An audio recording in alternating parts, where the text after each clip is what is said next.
find out more about each other all the time. Jim and I are just getting to know each other. You know, I didn't know that he was the decathlete guy. You know, I rode my bicycle all the way across the United States from Seattle to Wilmington, Delaware. I've been a marathon runner, natural competitive bodybuilder in my earlier years. Don't try to show me up with all the rundown of how great you are. Right, I know. So. You can go first with the Chris story. With the how great I am story? How great So great. My son. I was gonna kind of set this up. Yeah. Oh, okay, What okay. do like a trusted ancient mysteries researcher and a sound and harmonics expert have in common? And then we found out a lot. And part of it is you're both a student of the Course in Miracles. Right. Studied it in depth. Yeah. There's a lot of really great philosophies and things in there. So. And that was when you found out that you have a lot of other things in common too. So that's why we wanted to talk to this about the spiritual journey, because you know there's so many things and so many levels in there. So yeah, who wants to go first? Me? I'll go first. So, I've always been fascinated with not just ancient mysteries, but metaphysics. And in my teenage years, I read all the non-dualistic masters. And I didn't even know. I was reading channel material, the Edgar Cayce readings, Lao Tzu, studying all the Upanishads, which I didn't even know were non-dualistic until I was like 40. And I just read them, and I was just taking it all in and replaying a life as a zealous searcher. You know, basically, it was embedded in my movie character this time around. I'm going to figure out what the hell is going on, or I'm going to apply these teachings that I've learned in other lifetimes in mystery schools. So it was on the outside appearances, you know, I look and sound like a guy you place a bet with probably, but I've always been geared towards the mystical and the metaphysical. And I got a traumatic brain injury playing football, so I ended up with a really intractable seizure disorder, like petit mal and grand mal seizures and hospitalizations and Depakote. And it was so like heart-wrenching. I would get massive amounts of seizures for weeks, and it was the worst depression. I can't imagine a depressed state. Wow. There was no life, and Peter, my friends were there, and I was just like listless, and nothing could change. It wasn't an intellectual thing. Then I sought out help by going down to the rainforest and hanging out with shamans and doing San Pedro and ayahuasca and sweat lodges, and learning different things about neurology and ancient traditions. And I cured my seizure disorder. And my neurologist, Allison Ryan, she just retired, and I never got a new one. I haven't had a seizure in 20 years, no auras, no medication. Just remarkable, all verified scientifically or medically. Right. So that's like, and I learned a lot doing those ceremonies about the nature of the spirit. You know, you're talking to the snake god when you know, a 17-hour journey, you know, with the ayahuasca. And so I've always been geared towards that disposition. My brother is as well. First, we had a brilliant course teacher, because the course is very complex, radical, and uncompromising. So it's not like Marianne Williamson, who I love. That's kind of like, God isn't out to kill you, you know what I mean? But there are deeper levels of the course that are like, basically, these are false representations of you. That doesn't mean you take this negatively, but it's a secondary manifestation that is not your real self. You are the field. And so I ended up getting another spiritual teacher who was actually enlightened, one of the, you know, a handful of beings on the planet. We've studied with him for 25 years, and we transcribed all his sessions. And so that has got me to the point where I feel like if you spend time with me, you can figure out I'm clearly not enlightened, but I really understand the material at this point. And I think I can convey these techniques that have helped me mitigate anxiety, feel the larger that we are, and give, you know, my take on it and my teacher's take on it. So that's the Jim Vieira story. Great. That's great. What an amazing thing to be healed from that level of debilitation. You know, it just shows you what altered states of consciousness can really do for us without us really purposely trying to do it, but it can happen. That's amazing. It's amazing. In my journey, my dad was a Normandy vet. My father was in Berlin, World War II. Oh, there you go. Yeah. More similarities. So they were not religious people, not religiously based in any way at all. Dad used to donate stuff from our contracting business to the churches, you know, just as part of giving to the Sunday school classes, like scraps of ceramic tile, vinyl stuff, and, you know, for the kids to make crafts out of and stuff. But that was about it. We'd go for funerals, weddings, that's about it.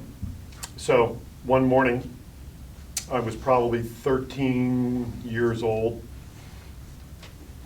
was walking through the living room, rec room, Mom and Dad's house in Wilmington, Delaware, where I grew up. And the TV was on. Now, the TV isn't supposed to be on unless someone's watching the TV. You know, so that struck me as being odd. The TV's on, no lights are on in the rec room, and it was kind of a darker room. So, why's the TV on? So I stopped, and as I'm looking at the TV, there was a preacher standing on the TV. Now, we have never had a religious channel on our television, ever. And there's a preacher standing there, and he's slapping this book as he's standing behind the big podium, slapping on this book, saying, pointing his finger, and he's pointing it right at me. You know, as I'm standing there as a little kid, he's going, "You have to know the truth. You have to know the truth." And he's slapping this book, slapping this book, slapping this book. And so I thought, I have to know the truth. I have to know the truth. And I'm repeating it to myself as I'm walking out of the room. And I'm just a kid. I don't know anything. I have to know the truth. And Mom's making breakfast. I think it was a Sunday morning. Mom was making Sunday breakfast for all of us. Dad was always home, all that stuff. And then it just went into me. But I repeated it enough times that it sat inside me. You know, repetition, key to learning. So I was at the mall weeks later with a couple of my friends, and there was a man there who was preaching the Bible, standing in the middle of the mall by the water fountains, you know, all that stuff, you know.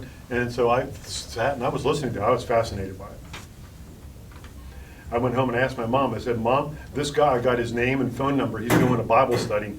Can I go to his Bible study?" And my mom said, "Sure." You know, didn't blink an eye.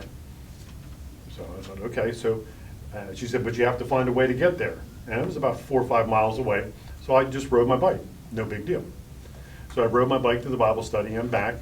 And she thought that was discourage me. Oh, yeah, sure. Right. Sure, you have to get there yourself. But it didn't. And I came back, and I didn't know. He was a member of a church called the Jehovah's Witnesses. I didn't. So I come back with a New World Translation, and I bought this other book, and it was in my backpack, the big blue book called The Aid to Bible Understanding. You know, I had all this stuff with me, and I'm off and running. And I'm a curious kid. And as I'm going to the Bible study, I go on for about a year or so, go through their truth book, and go through a couple other things that you guys probably know about, you know, that are in their sequence of studying. And I just gobbled it all up. I was checking everything out and reading and studying and reading and studying. And then I'm seeing that there's a group of people going to church on Saturdays, not on Sundays. All these cars are in front of this Seventh-day Adventist church. And what is all that about? How come they're going to church on the wrong day? What are they doing? They're going to burn in hell. Right, you're going, right, you go here. I've been studying all this stuff from the witnesses.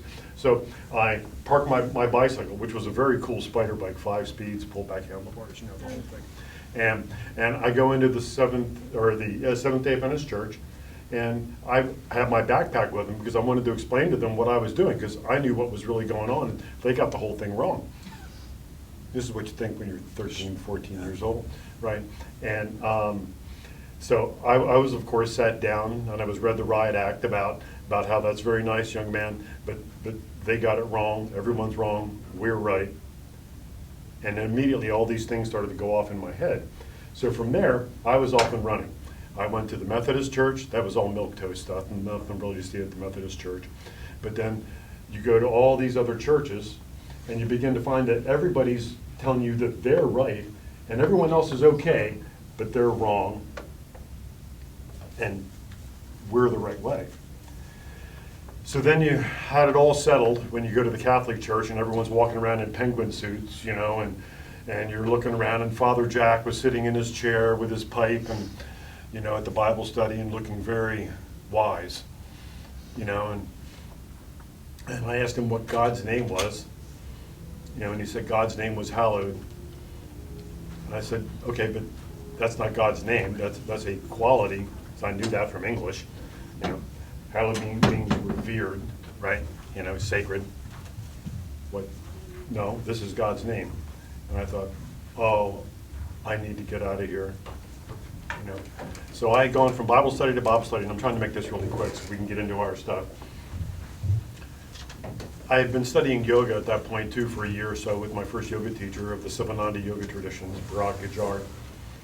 And he was also a Hindi priest, so we started studying the Bhagavad Gita, the Upanishads, the Rig Vedas, you know, you go through all the original texts, and I was just devouring it all. And as far as my Bible studies were concerned, I was beginning to see similarities between the Hindu teachings, Eastern teachings, and the Western teachings. And I had it all cleared up for me, though, when I went to the Baptist church one Wednesday night. And there was a big Bible study at the first, because it's always the First Baptist Church. And you go to the Baptist church. And I had my backpack, and at that point my backpack was 25 pounds, and by that point I had my '66 Mustang convertible, you know, so I was cool beans. That's wicked cool. Yeah, man. I just wish you had that now. Yeah, right. So I pull into the Bible study, and I take my backpack and all of my wisdom from going to the, you know, all the churches, the Assembly of God, the Methodist churches, the Catholic church, everything that I learned from all the different Bible studies. I was there, and I was going to show them what I had learned at this Baptist Bible study. Well, the pastor at the Bible study, there was about 100 people at this Bible study, and he saw me, welcomed me to come in. Everyone said, "Hi, how you doing, young man? Come on and sit with us." And what's in your backpack? So I handed the backpack to the pastor, you know, and I'm sitting right there, right next to him. And he opens up my backpack and he pulls out the Aid to Bible Understanding from the Jehovah's Witnesses, another concordance from the Catholic Church, and he pulls out all this stuff, and he takes my backpack, he swings it around and throws it across the room. Everyone drops to their one knee, points a finger at me and says, "You're going to hell in a handbasket unless you accept Jesus as your personal Savior right now." And they all start speaking in strange things and doing all kinds of stuff. And I did a MacGyver. If you guys who are old know who MacGyver was, I grabbed my stuff, put it together, ran out of that, jumped over the back trunk of the Mustang into the car, started it. I got out of there because I thought I was done. I was scared. Sure. I was honestly scared. I had never experienced anything like that in my, you know, existence, ever. But I learned something there, because all I ever wanted to know was what? The truth. The truth. That was what the preacher told me on TV. You have to know the truth. So I found that there's many different sects of Buddhism, of Hinduism, of Christianity. They're all just different versions. Everyone wants to be right, and no one wants to be wrong, so they all have to make everyone else wrong in order for them to be right. It's all that right-wrong stuff with the religions. So I just bagged all of that, and at that point, instead of ayahuasca being my initiation into altered states of consciousness in that way, while I was already doing prayer, meditation, my yoga work, I had been already into Kung Fu for a bit, but my original forms were Kempo and Taekwondo. I was into a variety of things there. One of my friends in a band that I was playing in had an older brother, and the older brother was of Woodstock era, you know, just a couple of years older than me. So I go there and meet this older brother, and ran into him, talked to him, felt really not much of it. Okay, cool hippie guy, you know, hair halfway down his back, boots, you know, the whole thing. And he was an artist and a musician. And then I saw him at the mall, and I had a book. I had just come out of the bookstore, and I was reading Carlos Castaneda's second book, you know, which is A Separate Reality. And he said, he grabbed the book out of my hand when he saw me, and he said, "Put that back." He said, "You need the fourth book, Tales of Power." And I said, "Why?" And he said, he looked at me and said, "You let everybody push you around." He said, "Why do you let everybody push you around?" And then he just turned around and walked away. And he said, "Go get Tales of Power." So I bought Tales of Power. Mm-hmm. You know, nobody was going to push me around, right? And I read Tales of Power, and then I ended up seeing him again. And to make an extended story as short as it possibly can be, I ended up at his house on my motorcycle, and he said, come with me for the day. He said, put this stuff in your mouth. Don't ask me what it is. It was 4 hits of window pane LSD 25. And he said, we're going motorcycle riding for the day. And I said, okay, I didn't know what it was. It was just green stuff. I just put it in my mouth. And within 5 minutes, I'm hearing all kinds of things. Things are breathing all around me. And at the same time, I'm now, miles away from where we were on back roads and motorcycles. And he's turning around looking at me like, here we go. And we spent the next 4.5 hours riding through back roads in Wilmington, Delaware, up into Pennsylvania. No stopping, nothing. And that was one of the greatest lessons I ever had in life. You think you know how to focus. You think you know how to keep it together when you're doing things that you're excited about in life or in common meditative practice. You think you can keep it together, when you're in normal circumstances. But try throwing yourself in the deep end and then don't give yourself a way out.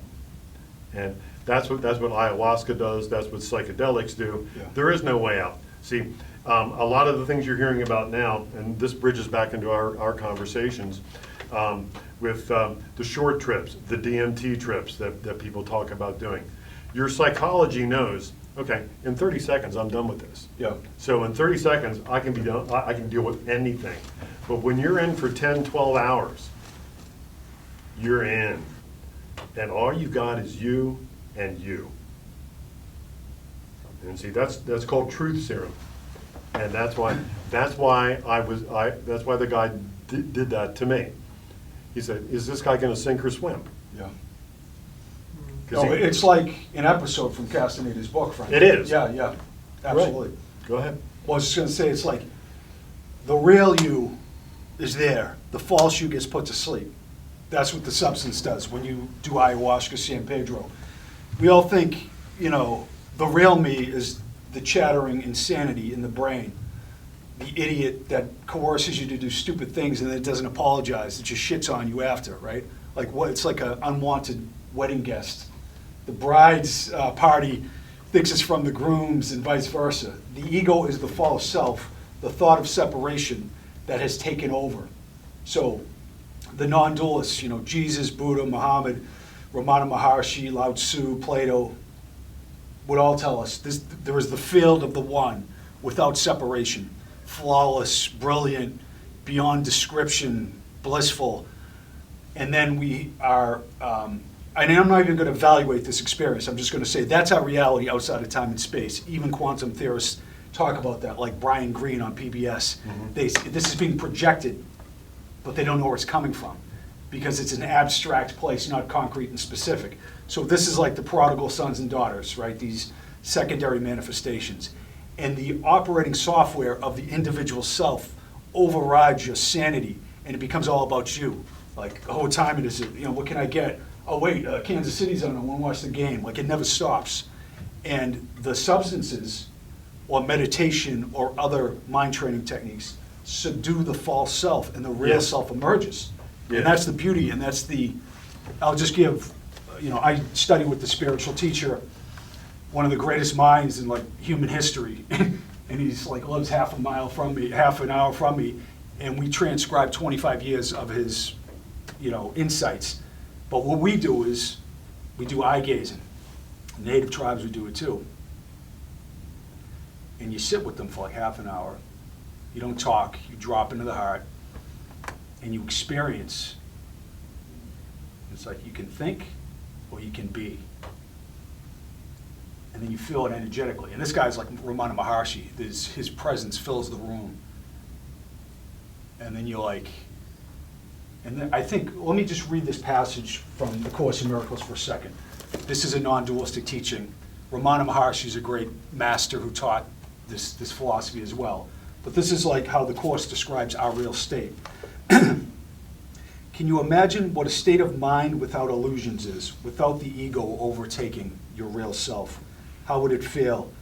Try to remember when there was a time perhaps a minute, maybe even less, when nothing came to interrupt your peace, when you were certain you were loved and safe, then try to picture what it would be like to have that moment be extended to the end of time and to eternity. Then let the sense of quiet that you felt be multiplied 100 times, and then be multiplied another 100 more. And now you have a hint, not more than just the faintest intimation of the state your mind will rest in when the truth has come. And when you, even if you break through for a couple minutes, or you do a ceremony or a meditation, and you go to the finish line, you cannot believe the reality of what we are. It's like doing 10,000 hits of E mixed with the best sex of your life. I'm sorry, I don't want to be like a weirdo, but it's very like sexual, intimate, Right. so blissful, and I've tapped into that, and then I reconfigured back into my separate self, Right. because I'm unwilling to let go, like you were saying, yet. So that's our real state. And the techniques that are talked about by the masters attach you to that state. You know, my movie character this time, it's like, I get strengths and weaknesses, I can't take care of my basic needs, but I'm like the freaking Rain Man of ancient mysteries. Right. And we all are called, with our proclivities and our dispositions, to this kind of teaching. And I will just say, I've experienced the finish line, and it's so awe-inspiring. And it's kind of heartbreaking when you reconfigure back into the world, and you're like, I wish everybody was in this state all the time. But that's going to happen as things unfold. Yes. But I just want to point that out, that the eye gazing, because it will put you in that state. Like if you have a partner or something like that, you know, do it for 15, 20 minutes, guaranteed you'll fall in love with it, you know? It's true. That's something that I often do at workshops with people, is the open eye gazing, and that has a couple different names. One of the names for it in India was called the drishti, kind of rolling the R, drishti.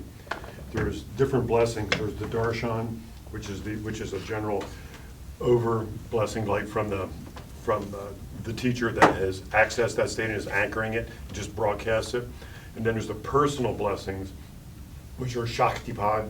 Shaktipad is the fire finger of each hand touching on the person's spiritual eye normally, and that's a blessing from that person's passion about what fires them up about life. And then that's drishti, and then shaktipad is the open eye. Drishti is the open eye. I'm sorry, shaktipad is that. So, truth. This is a good way to get you involved in what's going on here. All right, let's open this up for Q&A about truth. One of the big misconceptions, and hopefully this will push somebody's button. Okay, so because that's part of my job, is to get you to think. One of the big misconceptions in the religious world, which has been transposed into the metaphysical New Age world, is the idea of what truth is. And one of the biggest contaminants in that is this idea that has just burned me for so many years inside, because it causes people so much suffering. Because remember, suffering all comes from the idea of separation. You know, the lie that you're separate from me, right? You know, that's the original suffering. Yep. That's the original suffering, self and other. So truth is part of this contaminant that's out there in metaphysics and New Age. And the idea is that, well, there's truth for you, but that may not be truth for you. And they got your truth, your truth, your truth, your truth, your truth, your truth. What are we talking about here? What are we talking about here? We're just talking about stuff at this point. This is all just different ways of acquiring ideas and information, and then you hold it to be self-evident for yourself, and now it's my truth. Understand? And now you've boxed yourself right into that spot, and that's that self that Jim was just talking about. That's that self that's broadcast out into the world, and that's who you're pretending to be. But that's not true. That's not true. So this is what I realized back in 1987, before I started my own organization, all right, about the nature of truth. So consider this. Could it be that the truth The truth that you've been looking for all the days of your life cannot be written down. Therefore, it cannot be read. Could it be that this truth that you've been looking for all of your life cannot be spoken? Therefore, it cannot be heard. Could it be? Could it be this truth, this living truth that has haunted you all the days of your life? Could it be that this truth is not good or bad or right or wrong? Could it be that this truth doesn't bring pain or pleasure or righteousness in any way? And could it be this truth that has whispered to you all the days of your life, yet just beyond what you can grasp is simply that living presence, that presence that you are unto yourself right now. Never to be found, for it's never lost. Just to be remembered and realized from within yourself. That's the key word, remembered. Yes, yeah. And what does the word remember mean? It means to simply put the pieces back together again, to and member. Put the pieces back together again. Got it? So when that hit me, when that hit me, all the self-righteousness going on and all the segregation happening within everyone's belief systems and notions and their different groups of Buddhism being the right set of lamas. Do your lamas have 2 humps or 1 humps, and all the different stuff going on all over the world? Forget it. Forget it. It's not the Baptists. It's not the Assembly of God. It's not the Hindus or the Jews. It's not this group or that group. You are the way, meaning the path, the journey. You are the truth unto yourself. You've always been. Once you grab it and really got it, it's not a righteous thing. And the word righteous is misunderstood in our culture too. The word righteous, translated from the original languages, means in harmony with. Noah, or Zasudra, his Sumerian name, Yep. He was known as the righteous one. What does that mean? That means he was in harmony with the gods. That means he was able to listen and know the word of God directly himself, because he had aligned his life and all the habits, the rituals, the ceremonies, the dynamics, the priorities, principles, ethics, values, all that, in harmony with the gods. Therefore, he was able to hear that still small voice. That's why he was the one that listened, and you have the different stages of metaphor in that story. That's why he was able to listen, follow the action, if you follow that storyline. Does that make sense? Yeah. The truth is simple. That's what all the masters teach. Like, these can seem like psychologically complex discussions, but it's Ramana Maharshi would use silent like 95% of the time. And basically, he would ask you to engage in self-inquiry. Like, somebody would ask a question, basically driven by the false self. Like, it was an I question. What about this? What about that? Instead of the silence, that resonant, beautiful state, without, like, when we're in reality, we're not like in separate space bodies, like, I'm gonna eat ice cream, there's none of that. There's just a blissful field of no difference. But the ego wants all the answers, but it doesn't want the truth. And the truth is that blissful silence is your real state. That's what the masters would teach. It would never be, you gotta read like these 20, voluminous documents or something like that. And that's the thing.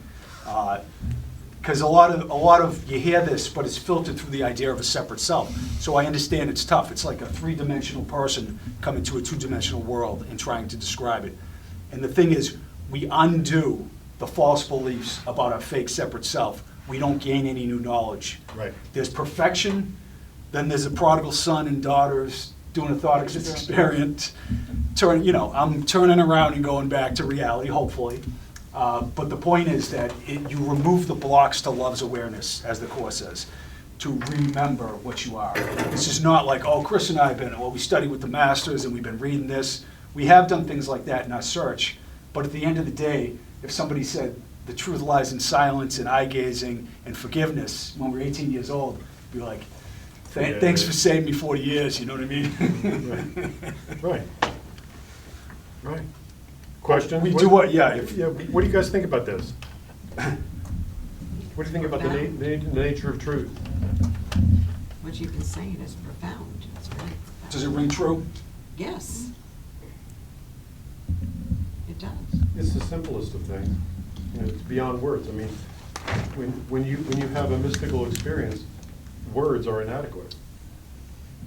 You know, when I've watched all of my grandchildren be born, watched my daughters be born. How are you going to describe that? I mean, anything I can say is cool. It's nice to describe it to my friends and stuff, but that's completely inadequate. The Course Way beyond says, words. words are but symbols of symbols twice removed from reality. you Yes, know? So there's, yes. it's like the state, that's why I'm a fan of eye gazing. The state answers your questions. You lose when you experience what the Christians would call it revelation. Every tradition has different names for it. You skip to the finish line temporarily. You experience it, you're speechless, but then you bounce back into your separate self and reconfigure because, you know, you're looking for a hit in the Matrix or something, you know, like, oh, my team won the big game, or I want some Doritos, Right. or whatever the hell your Right, thing is. you know right, what I mean? right. So, and it's tough. It's not like I'm not dissing us or, you know, it's just, this is very tough to be in a body, especially in Earth, in this quadrant of time and space. It is very challenging. So give yourself credit because you came here because it's a freak show and you can really get the work done, you know? But the place is like, yeah, it's not. That's pretty much it. You got a ticket for the greatest show in Yes. in humanity in the last 13,000 years, if not 26,000 years. The whole processional cycle. This is it, and you earned the right to be in a very decadent part of the world. Come on, we got to admit it. We got it pretty easy here. No, yeah, and compared with a lot of people in the world do, right? You know. We have our creature comforts, and you earned the right to be able to be not just a witness, but to be actively involved with the transformation of our experience of what it is to be human, to redefine, to rediscover what it is to be human. You had a question, young lady. Yeah, you know, in the traditional religions that we were originally raised in, or that you mentioned, there's always like a Jesus character or a Mohammed character, you know? Yes. But what about with the ancients and this wonderful stuff we're learning, you know, metaphysical stuff that's becoming more known today? What are some things, like you had talked about in your earlier talk, the Easter Islands had the giants, and these guys had them. What is it with the ancients, from the research you guys have done, that you're seeing constant? Yes, they're all enlightened masters who have disidentified from the separate self. They've broken the spell that they're separate. So they're all in the same state, and they all tell the same message. Like Jesus, Buddha, Muhammad. At first, it's like, you know, when you're in the field of the enlightened master, you can't believe it. But because you are dualistically oriented and you're still believing your movie characters are prime reality, you can't discern what is really being said. So Jesus would always speak in parables, for instance, right? And prodigal sons, and he would tell all these, and they just, the masses wouldn't get it, even his disciples. Mary Magdalene got it because she was a master as well.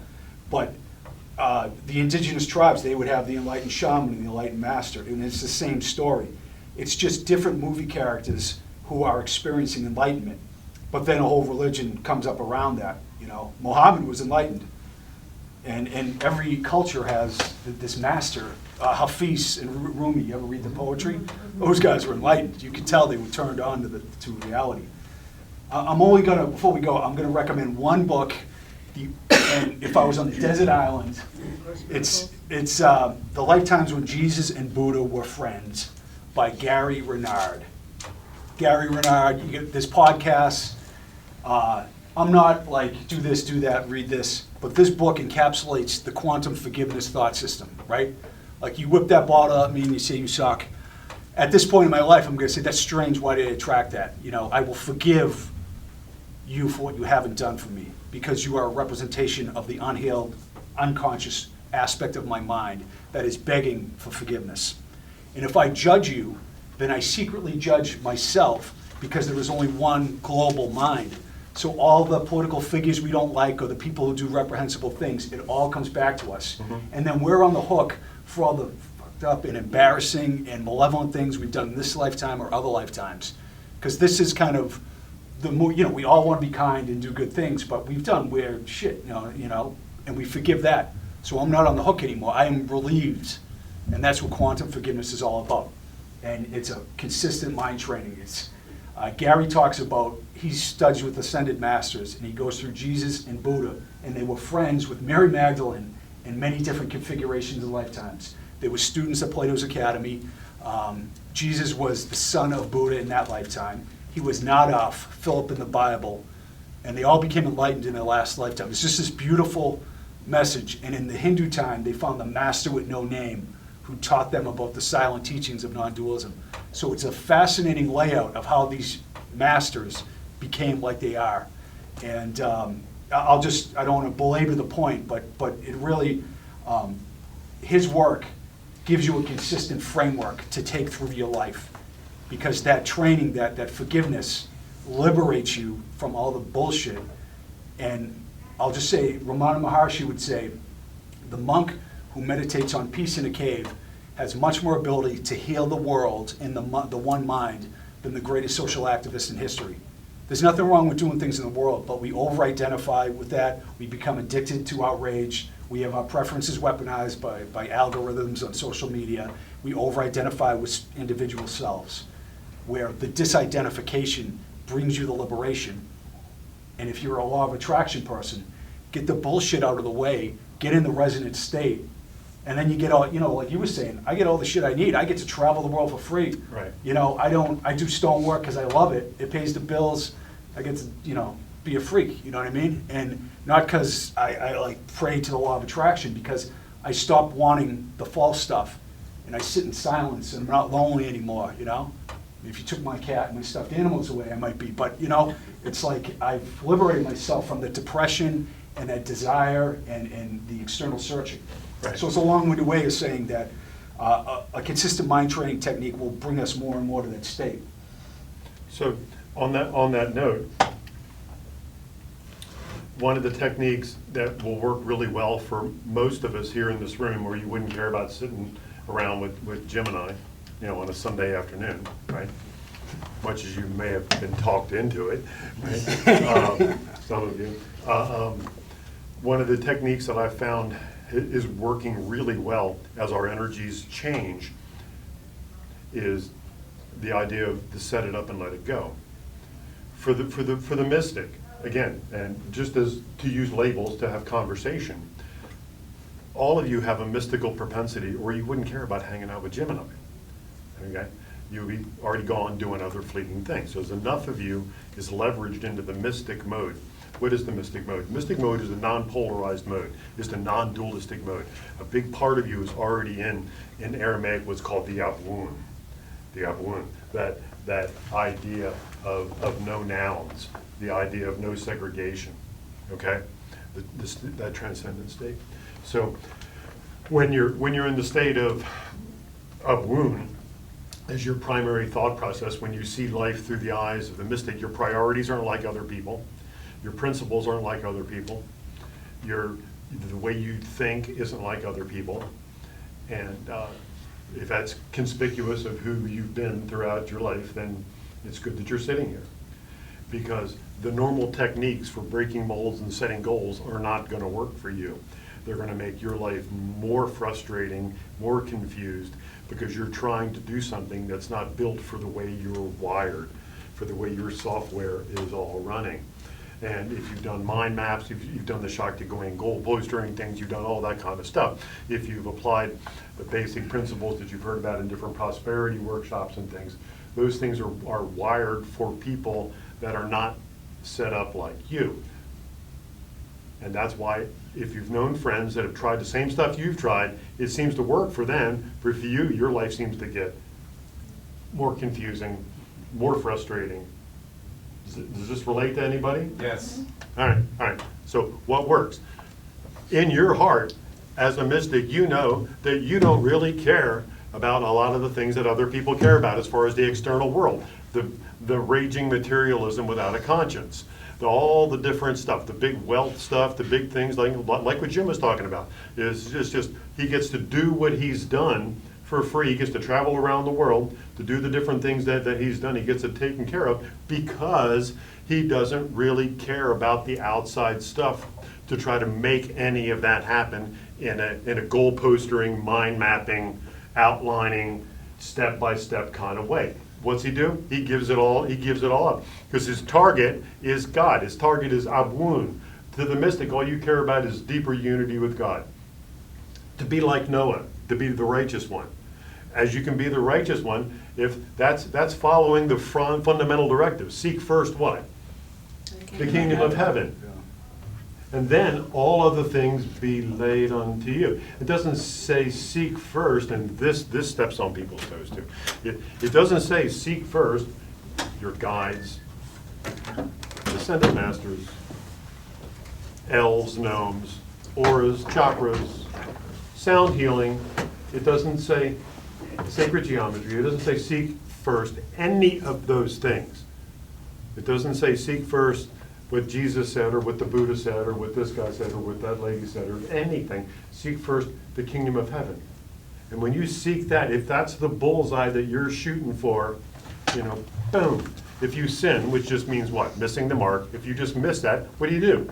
Grab another out of the quiver, take another shot. Tomorrow's a new day, right? So you just shoot for that bullseye every day of your life. And then when you do that, you don't care about all the other things. So then what happens is instead of me making goal postering, instead of me doing mind mapping, instead of me setting priorities and things that I think I'd like to do in my life, because I realize who am I to know what I really want to do with my life? All I care about is experiencing one with God. Anyway, I mean, that's honestly in my heart, that's really all I want, right? So when I'm honest with myself and I just commune with that, I'm honest with that, I'm just good with that, all the way to the bones of my body. Then what happens is the things that I really want as this personality, as this avatar in the video game we call life, is here in this embodiment. I have things that Chris loves to do. But is that my priority? No, not really. God's my priority, right?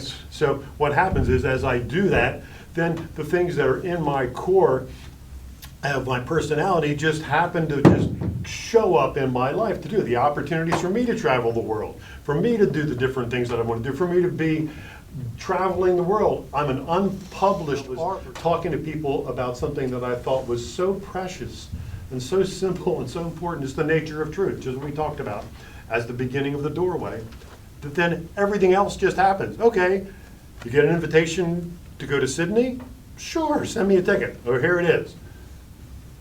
You want to go to Edmonton, want to go to Vancouver? Sure, send me a ticket. Here it is. All right? This is how it all happens for you. The relationships, the job opportunities, the fulfillment, the wisdom to know about what to do, what not to do, about what nutritionally you're missing, what things that you may need to help care for your family better.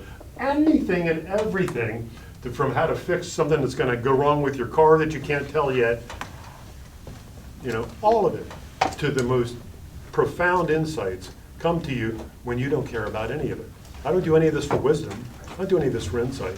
I do this for the ecstatic state that Jim was talking about of union with God. It's true. How's that? It's putting false idols, the old biblical thing, it's not Yes. the golden calf. Yeah. It's literally, we seek for something we have, hell is distance from heaven, right? So we're all experiencing a little hell, Yeah. or a lot of hell, Yeah. because we are in an unreal hallucinatory state.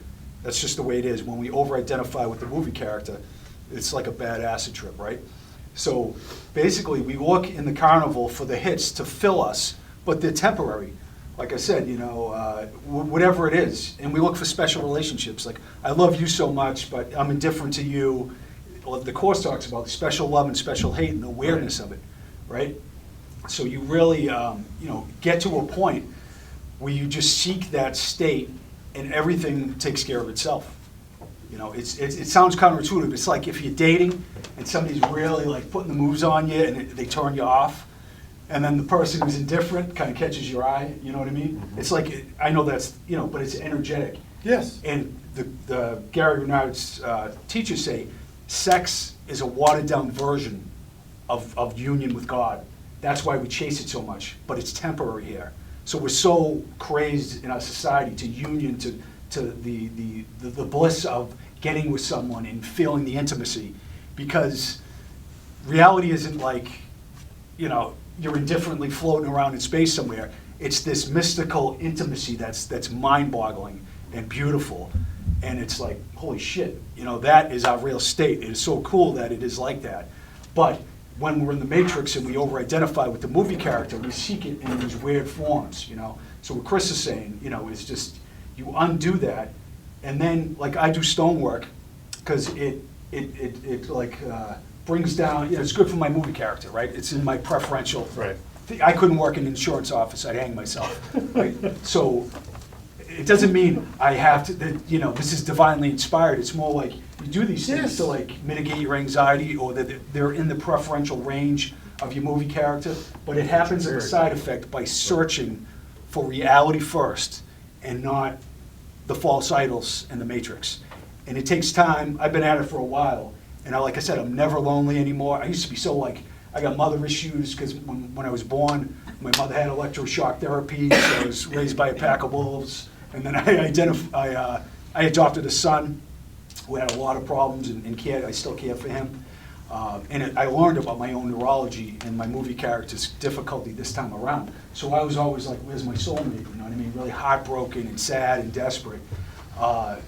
And it never works by external forms coming into my awareness. And it only works by not giving a rat's ass and training my mind out of my misperceptions, you know? And then you're indifferent to it. It's Right. just beautiful to be indifferent, because then everything is just like, I am connected to what I am.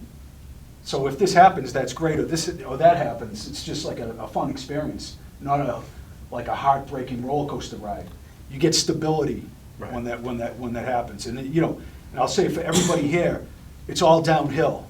You know, you've lived, you've done the mystery school teachings, you've accumulated knowledge. Just put into effect what you already know, and just be grateful that you've done so much work in other lifetimes. It's like, it's downhill. You know, you're probably ending, you know, unless you want to come back as a master or something, you're probably getting to the end of your lifetimes, which is awesome. You know what I mean? After so many serial hallucinations here. And I'm not disparaging this experience, but when we're not connected to the one, these lifetimes aren't cool sometimes, you know what I mean? They can really be very disturbing. And what we are is like love and peace. So the antithesis is displayed by the unhealed contents as a function of disidentifying with the wrong source. So, and it's not, the biblical terms can creep people out, I understand that, but it's seek the field, seek the one, seek love as the source, right? What Rupert Sheldrake called the morphogenic field. Yes. You know, the great evolutionary biologist, transformed the way we look at our environment internally at a molecular level, and then as a whole universal system. The idea of the morphic field is there's just one morphic field, and that is the abwun. You know, abwun basically from the Aramaic translates into God, soul, spirit, self, and body. They have one word for everything, because there were no things, there were no separate things in the ancient languages. And basically what we're talking about is looking for what Rajneesh called many years ago freedom from oneself. This is all it is. As soon as I realized, and boy, psychedelics did it for me at warp speed, when you realize that you are not the character on this motorcycle tripping your brains out, wondering what just happened to you. Somehow I was out here, I became the witness. Yes. And then I was able to drive this thing effortlessly for hours and hours and hours. And that's how, as I've told you guys in some of the other classes that you've been in with me, when I was playing music professionally in clubs in different parts of the East Coast, I would do big doses of psychedelics, go on, you play for 4 sets of music, great rock music, incredible stuff. I get out the violin, and I'm playing Jean-Luc Ponty, I'm playing improvisational jazz, all this stuff, and I'm on a big acid trip, or shrooms, something, because you get so high that you're straight. You're completely straight. And then you realize that you never really come back, because you never really went anywhere, the whole idea of tripping and the transitional journeys that you go through is just about your disturbance with yourself and the resistance you're posing between your own natural state and the state that you've thought yourself to be in all these years. It slices through the Got bullshit it. you put You in know. front of your Boom, reality, right? right? That's what psychedelics do, you know? And you can Boom. do it like Boom. through other means. but Yes, psychedelics yes, kick yes, in the door. yes. Go ahead. One of the questions that's perplexed me and I've thought about a lot is that I think everything's happening all at the same time. I mean, you read people who have near-death experiences and they have that sensation that everything's happening at the same time. Yep. But then you also, there's a lot of thought around, you know, the Earth School and that we're here to learn and that we're on this progressive path. And then and I'm not sure exactly how to articulate my question. I But then think I there's- got your question. Yeah, but- Jim and I'll both yeah. do it. I was gonna say, Go ahead. a vast illusion, time according to the Course in Miracles. This is Ken Wapnick, the greatest Course teacher in history and a master metaphysician, and the Course says, time is an illusion. It appears linear here. There is only one present moment. And that's why clairvoyants can see into the past and the future and things like that. But it doesn't affect, it looks like a linear progression, but it's a trick. It's a sleight of hand by the ego. Basically, the ego is not your friend. It's not something that transforms. The thought of separation is just something to disidentify with, you know? So time itself is a magic trick. But we're here, how can you say that, oh, now it's this time, it was just 4:30? It appears to be a linear progression. I will give you the name of this book if you want. This will answer your questions about time. No question about it, but it's difficult. It's a fifth dimensional concept being translated into three-dimensional reality. But it gives you the nuts and bolts and lays the whole case out. And I'll just send it away right now, but I'll let Chris comment on that. Oh, yeah, I got to comment on what Jim commented on about your comment, and, okay, it'll all bridge. Ego. Let's talk about ego. What is ego? Ego is the avatar, the character that's running around here pretending to be Christopher Tims, right? Okay? Now, those of you who've had a little bit of time with me know that I have a really big ego. I love being me. Just ask me. I'll tell you all about me. I love being me, all the things that I've done, all the things that I know, all my great wisdom and all my great stuff. And you know the trick to ego in this life is realizing that I don't even really exist because I realize I'm just a character in the video game and I've experienced it, I've touched that. I realize that I'm a whole lot of nothing. I realized that while this was born and will die, my true self was never born, it can never die. My true self has nothing to do with anything that I think I know, understand, know, any of it. My true self doesn't play drums, do construction, build sound tables, I'm not a sound guy. The true self has nothing to do with any of that stuff. It's all just the script that I've been doing here. That's the ego. So do you think that you're here at this time in humanity's journey through time and space within this Maya, this illusion, to have a mediocre, moderate, kind of ho-hum life? No, you're not. You're here to really own it, to really be who you are in this life. You are quite a character. Each one of you is quite an eccentric, unique, sacred character. So own it, be it. The trick to ego is not taking it too seriously because you know you don't even really exist.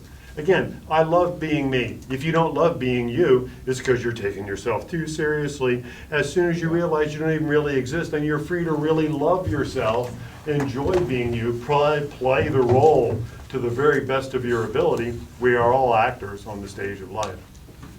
Right? Yeah. This is all a big theater. And Shakespeare Do it. was enlightened too. Shakespeare was enlightened. Yes. Do it. Right. Do Yeah, it big. right. Do it big for you. Do it big Yeah. for your kids. Do it big for those that you love and care about. Because that's where your adventure is. You know, there's nothing shrinking about. There's nothing enlightened about shrinking so that other people No, will no, be intimidated around you. Right? As Absolutely. Marianne Williamson said many years ago. Yeah, I used to be like, I'd look at the Dalai Lama and like, you know, whoa, I was like, you know, thumbing around and getting drunk and breaking into houses, you know, as a teenager, you know, I'm like, you know, I'm a mutant from the wrong side of the tracks, and I'm like, I will never emulate the Dalai Lama, you know what I mean? That I can never be spiritual, but it's not like that. No. My teacher's like a foul-mouthed lunatic, he's funny as hell, and it's not about what you think. Imagine a field of blissful oneness and awareness, a timeless eternity that has a thought of separation, a tiny mad idea, as the Course in Miracles says, the prodigal son's idea, and then it enters into a video game where then it's, right? Then Yeah. you play video games, right? You're the avatar, right? And then you forget that you filmed and created the whole thing, and you believe in the small separation, and the meager hits that it gets from the video game is all the only game in town, it believes, Right. instead of connecting to something larger. So that's the bullshit you get out of the way to get back to the divinity. And once again, I'm not disparaging this experience, but when you're not connected to something larger, these lifetimes suck, you know what I mean? And we've had enough of them, and that's what like a new earth and paradigm is about. It's not about like, you know, the angel's gonna show up in 5D, this and that.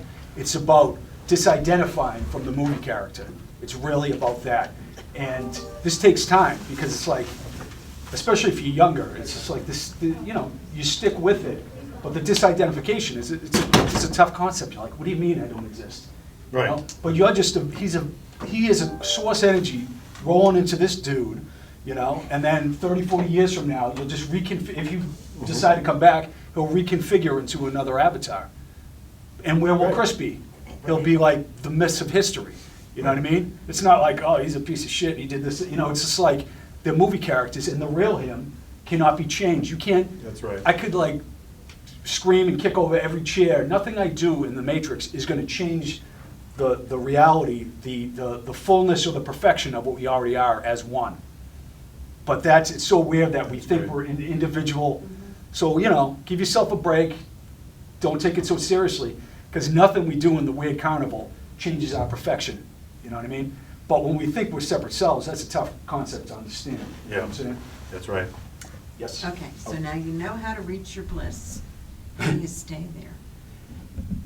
Constant work. It's like training for an athletic event, because you've been conditioned from lifetimes and lifetimes of misperception and over-identification with your characters, that it's like getting off a drug bender, right? So you go through withdrawal, you're like, I really want this thing, I feel empty, you know, it's just consistent effort. That's why I recommended Gary Renard's The Lifetimes Jesus and Buddha Lived, because it's a consistent mind training technique. And when you fuck up, pardon my language, be kind to yourself. Don't let the Yeah. twisted voice shit on yourself. It's just like, that's the ego that wants to, it's taken over like a monster. And it's the operating software of the separate self that's gone haywire. It's a great to have in the back seat, So but why are you chasing giants and things like that all over the world when you know how to get to your bliss? Don't you just want to stay there? I do. No, I- it's always most of my there. time I sit in silence, but that's my movie character's gig. It's like on TV and He loves that. lunatic, and yeah, it's just what I like to It's do. great fun. It is fun, like going to Egypt Right. and do wild shit. Because the real self doesn't really have fun. It just is. It just is. It just is. It's beyond, it's transcendent to all that stuff. So he's having a great time. It's like just, I'm having a just great what time. my I'm the movie sound character guy. does. I A lot have of a great hours time. in the day, you know? Does that make sense? Does that make sense? You know, I'm just tuning up your avatar. You come playing, throwing your stuff on the table, throw some vibrations into your table, clean you up, shine you up, throw you on your way. And There you go. See the ya. truth is that, like, my brother and I are both oriented like this, and we come off as like, you know, blue collar, knuckleheads or whatever. But I talk about a lot of these metaphysical things. I think it gives guys like permission It does. to like It talk does. about their feelings, talk about the difficulties, to you know, I talk about forgiveness and things like that. And so my movie character's configured this way this time around to share that message. And I wouldn't get as much run if I was a female in this screwed up world right now. It's almost like an empathic male is going to deliver this message. Because I got like cops and TSA agents, and they're like, I love your show. I love how you and your brother get along, and you know how you care for each other and stuff like that. So I feel like that's my movie character's role. Sure. And you just go with it. You know what I mean? That's just fantastic. And what Jim's talking about the struggle, you know, is an ancient story called The Razor's Edge. And you can always tell when you're in the presence of a real master, a real teacher, because their clothes are bloody, they're full of scars, they've been beat to hell, because what they've been doing is running down the razor's edge laughing and filled with joy, and they fall, they cut themselves, tear themselves up, but they pick themselves up and keep going. And you can always tell when you're around a fraud, a fakir, because they have the silken robes and they just look all pretty and pristine, but they've never even walked on the razor's edge. That's the story of the razor's edge. That's what Jim was talking about. That's it. The struggle, that's what forges your heart, strengthens your intent, cleans yourself out. And honestly, just work with the energy, do eye gazing, meditation, whatever works for you, and everything. I'm sure people here got like hit off the head at bookstores in the past. There is a force that's always knocking on your door and telling you, pay Right. attention, pay attention. Walk like And you don't have to do anything. Let the river Pay take you attention. back to the That's ocean, right. right? Have a subtle awareness. Right. Feel, I get it's like forgiveness. Forgive your movie character when it's guilty, forgive it when it's trying to be a fake good person, and it's not sticking up for yourself. Just keep with the forgiveness, and don't worry, the answers will come, and you'll always be put in the right place. I didn't travel the world looking for a master. He lives like half an hour from where I live, you know what I mean? It just fell in my lap. When the because- student is ready, the master will appear. Yes, That's exactly. what happened in my life. All my friends went to India chasing gurus, and I didn't. And people came from different parts of North America and found me, and I was their only student. And that's a whole other series of stories. Yes. So, go ahead. Well, I came in late, and I'm glad that I'm here. I enjoy listening to you guys. But I was going to mention Kundalini activation and Dark Night of the Soul and targeting, like. And it is 5:05, okay? Yeah, All right. probably not. Yeah. Um, I will say that. I have my own story, for sure. Yeah, no, Yeah. that's something, this is what Gary Renard talks about. I was recommending Gary Renard's book, The Lifetimes of Jesus and Buddha, when they were friends. Mhm. People have different gifts in different lifetimes and go through different experiences. If it's in your script, you will experience Kundalini. That's what the masters would say. I've been clairvoyant. This time around, I was so like heartbroken because I didn't have the communion with the mystical realms, and I would like try to, you have it and I don't have it. That was my orientation. But my feel is that if you feel compelled to continue in that direction, because the masters say that Kundalini is a great way to liberate, the separate self. I'm just saying, don't be uptight about it if it's not happening. I guess that'd be my only take. No, it very much happened. Oh, it has happened? Yes. Then I'll say congratulations. Yeah, it happened. and- Just as But a- when that happens, I mean, and I'm not saying this, I surely don't want to scare anybody when I say this, but when you pull the light into your body and your DNA activates and you have these experiences where everything you think becomes made manifest, targeting takes place. And, Yeah, we would say it's we're like, talking about galactic beings and more Yeah. stuff, but. there's a bunch of weird stuff that goes on in Yeah, time and it space. does. But that doesn't mean it's reality. Yeah. There's dark entities, there's read about the archons and the Yeah. demiurge. That's right. So it's like, yeah, it's a sci-fi movie, it's an acid trip, but it's not reality. Yeah. So I would just say forgive everything that comes in your awareness, because we get involved in the movie and we give a lot of weight to the characters and what they're doing. But the blissful, the real you, it's like abide, like Maharshi would say, you call it abide in the shade. Right. Stop going out in the sun looking for trouble, looking for hits. Mm. Abide in the oneness and don't care what the archons are doing or who they're messing with, you know what I mean? That the angels of light would like stay with you in that place. But I hear what you're saying, it is, and then people No, get. what you just said, you don't, when you said don't go out and looking for. Yeah. Yeah, because I did for a long time. But I'm much, yeah, thank you for that. If I heard anything, thank you. Excellent, yeah. Yeah, I didn't say it, appreciate Maharshi said it. No, But that's I'll okay. take credit, yeah.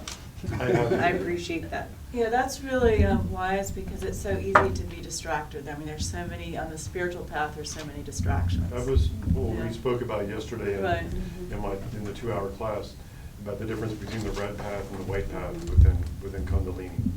And that's just a really important consideration to keep in mind. And So, go ahead. I don't want to cut you off, but Gary's teachers, once again, also talk about that, like the spiritual buffet line, you know. I got to go to this workshop. I don't want to, you know, like undercut his business or whatever, but, you know, I'm kidding. It's like I have to accumulate more knowledge, not I have to undo all this stuff and put into practice what I already know. That's why I don't read any more spiritual material. I read and reread, like the text I'm talking about in the Course in Miracles, or I watch Maharshi videos. And, you know, because we're all geared towards the accumulation of knowledge, because we're all seekers, that becomes its own addiction. Correct. And then you end up just as a searcher, who at the end of the, you're like, I should have abided in silence for 20 years. I'm out of my fucking mind, you know what I mean? And don't badmouth yourself, but understand it's an addiction and a false belief that the accumulation of intellectual pursuits is gonna enlighten you. It's resonant field, it's doing, you know, the flow, eye gazing, it's forgiveness. It's easy, but not simple. Enlightenment and reality, the Course would say, is very easy, very simple, but not easy. Yes. I've got a blessing that I'd like to share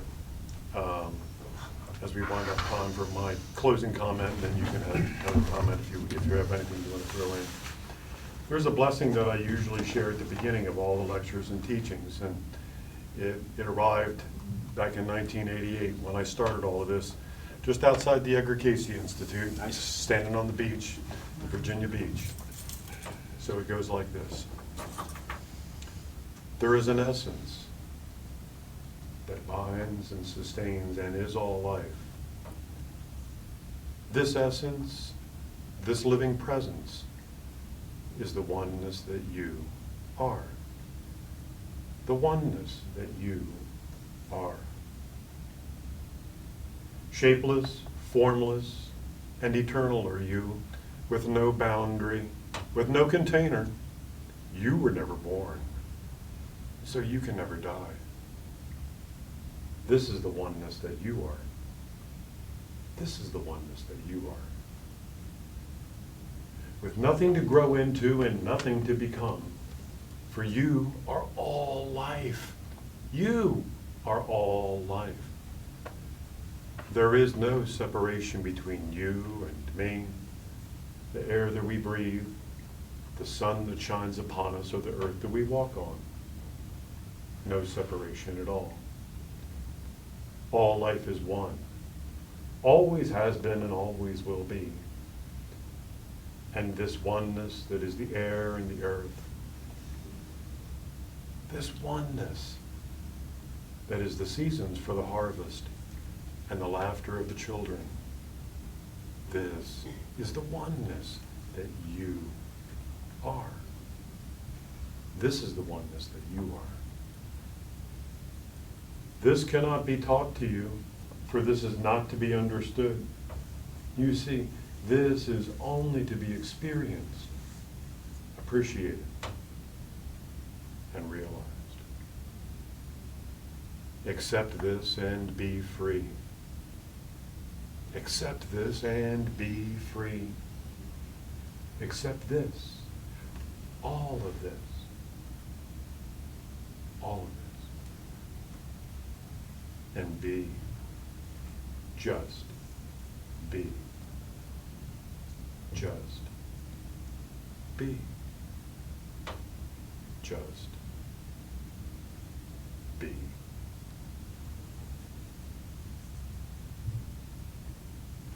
There you go. How's that? That was lovely. Thank you. Yes, thank you. What do you think, young man? Are you like 2 years older than me? The silent resonance is the field, and you can feel it. I mean, we're talkers and we're thinkers, but the only thing I would say is, that's why I recommend Gary's work. I found it very consistent, like it's taking a friend with you wherever you go. You're gonna hear the same message, and they're uncompromising.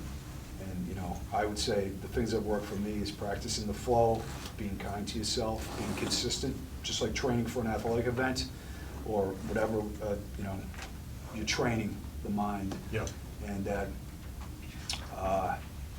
I can just share my confidence of the nature of reality, and it's so awe-inspiring, it's beyond words. And that's the coolest fucking thing there is, you know what I mean? Like, you can't believe what you are in reality. And that to me is such a beautiful thing, you know. In the shamanic teachers even said there's a beauty in forgetting. It's kind of like we forget. We're on this mythical hero's journey with Joseph Campbell, and then we remember who we are, and it's like you're partying in God's house or something like that. You just can't fucking believe it. There's nobody there to judge you. Everything is loving and incredible, and that's what reality is. So, you know, to hold that in your heart while you consistently undo your insanity is a thing that works for me, you know. And it's tough to take these messages through life. That's why I'm saying, like, Gary's book and these sources are good ways to take it, and then you can keep remembering and remembering. And yeah, I really appreciate everyone here, and everybody's on the same page, and that's great. That's great. It's really Thanks for being here, everybody. yeah. Thank you.